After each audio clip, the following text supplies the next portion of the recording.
Welcome to Urban Knife Guy, where we explore the urban lifestyle and jungle survival. Today I'm going to show you two vintage pocket knives. I picked them up from a quaint knife store from Kyoto in a recent trip to Japan.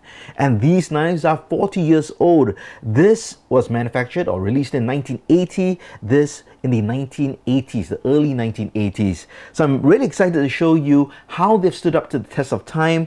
Are they still functioning? So let's check this out.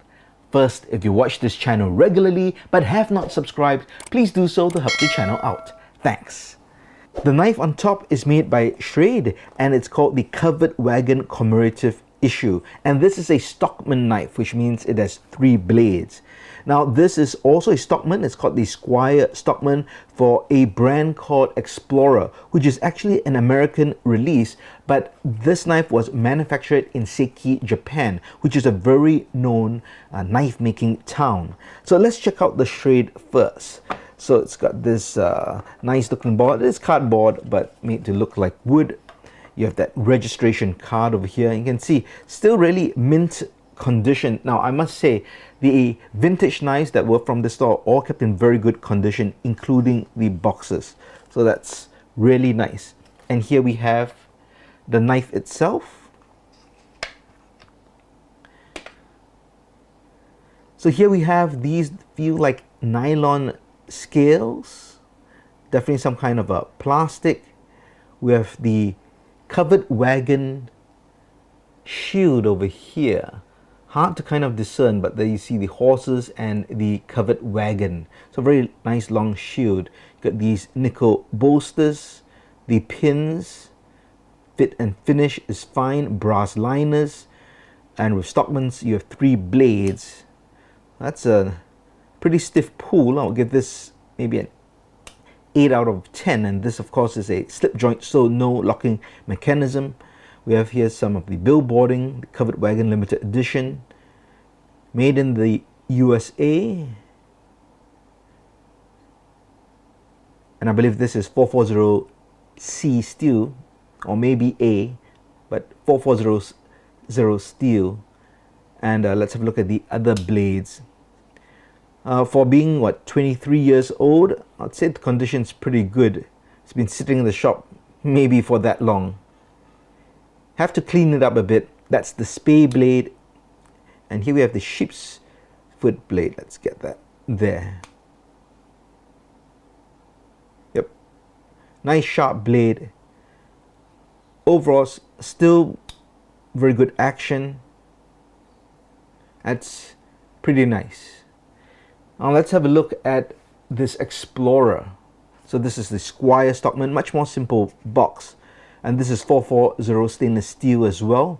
But this is a Stockman, but more, I guess, a different kind of design, not the usual slim long design. So this is more of a traditional Stockman knife.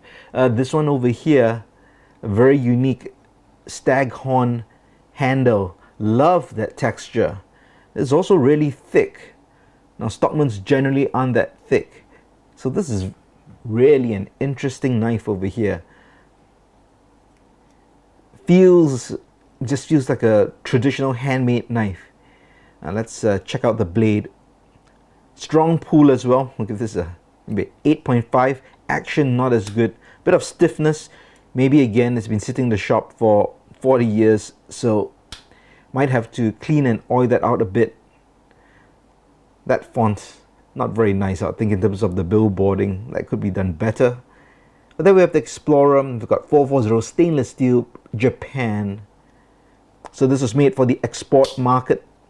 Strong snap there. Spey blade. Definitely I feel that grating.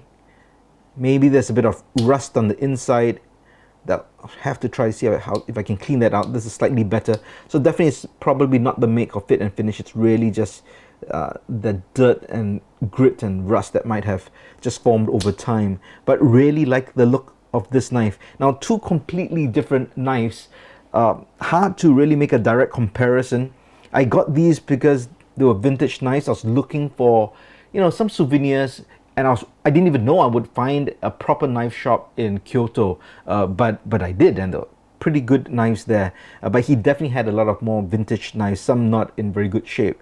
Now, they weren't expensive. I think both these knives, either of these knives, I think, I can't really remember, but between the 30 and 35 US dollar range. So not too expensive, and to get, you know, something that is that old and authentic, I thought that was a good deal. So these are not knives I would necessarily EDC, but I think as part of my collection, I think they really fit in. Do you have any vintage folding knives which are 40 years old? Do let me know which ones you have in the comments below, and how are they holding up. If you liked the video, please give it a thumbs up, and if you like the content in general, please subscribe to the channel and hit that notification bell.